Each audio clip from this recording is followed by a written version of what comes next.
Roblox update was maybe not as bad as I thought. KreekCraft is being targeted by AI scams. It's really interesting. Before I get into all that and more, I'm going to ask you to subscribe because for every 5 subs I get, I will pet my cat, okay? But without further ado, we could talk about some updates to previous stories I talked about because those are the most boring ones. With the first one being just an update to something I talked about in my last video where basically Korea banned 30 different Roblox games in Korea. Now, at the time of me recording, nobody knew what these games were, but over time, these games have kind of been found out and have been, posted online. And I just kind of want to look through these games and see exactly what games were banned in Korea and see maybe why or what's going on here. So basically, here is the tweet that I found from Bowlerman that said, thread of games blocked on Korea today. And if you scroll down, you can see a full thread of every single game that was banned in Korea. And here's the first part of the thread that says, apparently Wild West was banned, which is kind of crazy. Gunfight Arena, Brookhaven RP, which actually makes no sense because this is like one of like the most non-offensive games on Roblox, you know? Zombie Survival Gary's mod, Multi-Crew Tank Combat 4, Helmet, Da Hood, World Roleplay, Sorcerer's Battlegrounds, Survive the Killer, Pets Trading. Dude, there's so many popular games here that have gotten banned in Korea, but that's not even where it ends because we got Skateboard Obby, Thief Simulator, we have Shoot and Eat Noobs, which is a pretty popular game, but these are all the games that got banned so far in Korea, and it's kind of crazy to see that these games were banned because a lot of them are kind of like normal, like they're pretty normal games. Like a lot of them are just like roleplay games or, stuff like Skateboard Obby. Like why would that get banned? Now again, we don't really know why these games got banned other than, Roblox just saying it was due to like Korean age guideline stuff, which I guess makes sense, but like why is Skateboard Obby getting banned then?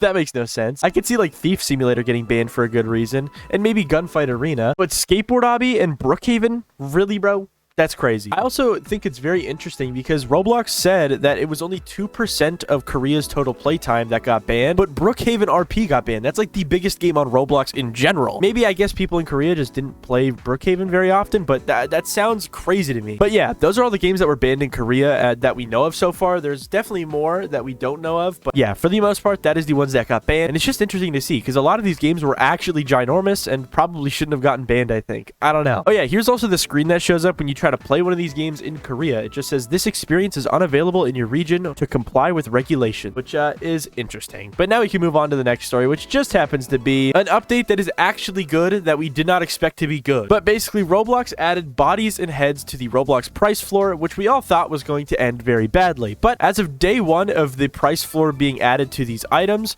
it actually went pretty well. If we go to this tweet right here from yesterday, it says that heads actually went down 10 Robux. Now, bodies didn't move at all, but heads went down 10 Robux, which means that these items did actually get cheaper. But here's the thing. A day after this tweet right here, you will notice that prices changed once again, and they're not really in very favorable directions. Well, some of them are. Because as you can see, bodies went down 10 Robux, which is something we did not expect, but heads went up 20. So yeah, the little discount that we had on heads was not very long-lived as now they are already back up 20 Robux. But on the other end of the spectrum, we have bodies down 10 Robux. So if you guys want like packages or characters or whatever, go buy them now because it's actually cheaper than it is usually. And as we saw with the heads, it might go up even further tomorrow, but I guess we'll have to wait and see. But TLDR, so far, this update actually has been fine. But I think if we give it like a week or so, these bodies and heads are going to be like all out of whack. These prices are going to be absolutely dreadful, I'm telling you. But either way, at the end of the day, this whole update that happened on August 22nd was not as disastrous as a lot of people expected, but also it's only been like 3 days, and we already saw a price increase on the heads, so that's not the best. But without further ado, we could talk about more character slash bundle slash package news, because I saw this tweet on my timeline yesterday that was pretty interesting. But basically, this person tweeted out, WTF, it moves, Roblox why, with a video of a character bundle on Roblox that, yeah, it moves.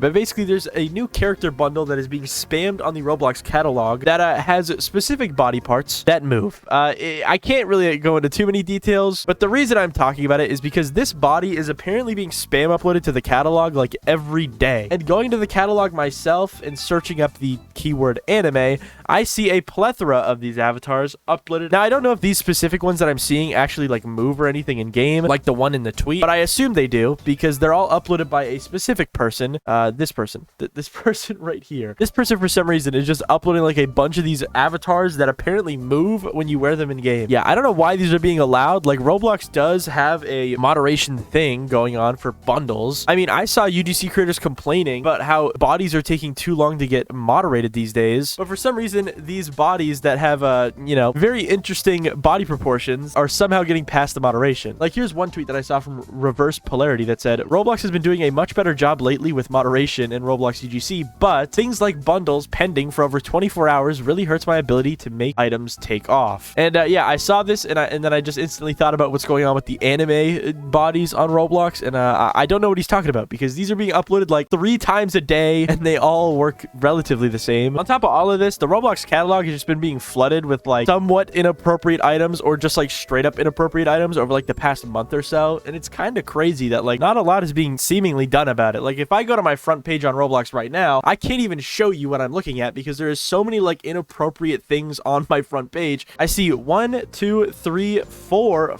5 inappropriate things just straight up like on my front page, with 3 out of the 5 things just being like straight up inappropriate and shouldn't be on Roblox, which is just insane. But now we can move on to a story that I don't know if I talked about. I'm pretty sure I didn't, but basically Bloxy News tweeted out this: over the next few months, the legacy compatibility lighting will be sunset in Roblox Studio and will be migrated to the new tone mapping preset. Learn more about how this may affect your experiences on the forum, with a link to a forum post about this whole update. Now, this is kind of a big deal. It might not seem like a big deal because it's like, what? It's just lighting? Who cares? But here's the thing. This compatibility preset that is being, you know, removed and replaced with something else was the lighting preset that was used in old Roblox games, and it was also the lighting preset that was used all the way back in the early days of Roblox. So if you used this lighting preset, it would make your game look kind of classic, you know? And that was kind of the appeal of it. As well as another appeal of this whole lighting thing was that it would actually run a lot better on lower end devices because this lighting preset was very lightweight. Like, a lot of people are mentioning how these old retro Roblox simulator games that are, you know, supposed to simulate old Roblox might look a little bit different after this update completely goes into place. But I'm pretty sure in the dev forum post that they link here, they do actually mention that there is going to be specific presets included with this tone mapping version of lighting to emulate the look of the compatibility lighting to a T. So I don't think much is going to be changed here other than maybe like performance. This might affect performance on some super low-end devices, but other than that, this isn't really going to have a crazy big difference. As you can see, a lot of developers kind of don't like this, but are also not really too crazy mad about it. Here's like one comment on the dev forum post that says, well, that sucks, but is understandable, with 61 upvotes. So yeah, you can see a lot of people are kind of disappointed, like this person. I predicted this. No! Some people are disappointed by this update, and it makes sense, but also it does seem like Roblox is trying to make this, you know, transition from compatibility lighting to voxel lighting pretty seamless and whatnot. But now we can move on to the last story, which is just KreekCraft being used by scammers in a very interesting way. So I saw this tweet right here that says, without AI, Kreek wouldn't help me get Robux fast, with a video showing KreekCraft teaching you how to get free Robux. Robux fast without spending a dime. Here's the secret. First, subscribe and like this video. Dude, this is actually KreekCraft saying this, guys. Can you believe it? Enter your Roblox username. Hit confirm. Check your account for your new Robux. So yeah, guys, I don't know why KreekCraft said all this. I don't know if this should be allowed. Okay, yeah, but no, yeah, KreekCraft's being used in like a weird AI way to like scam people again. I think this has happened in the past, but I don't remember talking about it. But it seems like it's coming back in full swing because KreekCraft, I guess, is like the face of Roblox Shorts right now. So I guess a lot of scammers are just using his face to, you know, scam people, which is kind of funny. I also like how in this video, you can see the person running around is a Lanky Box. That's pretty cool too. Yeah, guys, can't believe KreekCraft is scamming people. Shaking my head, KreekCraft. You really gotta like step up your game, dude. That's messed up, bro. But yeah, that's the new scam going around on YouTube, and it's not very convincing, obviously. And yeah, I just thought it was funny.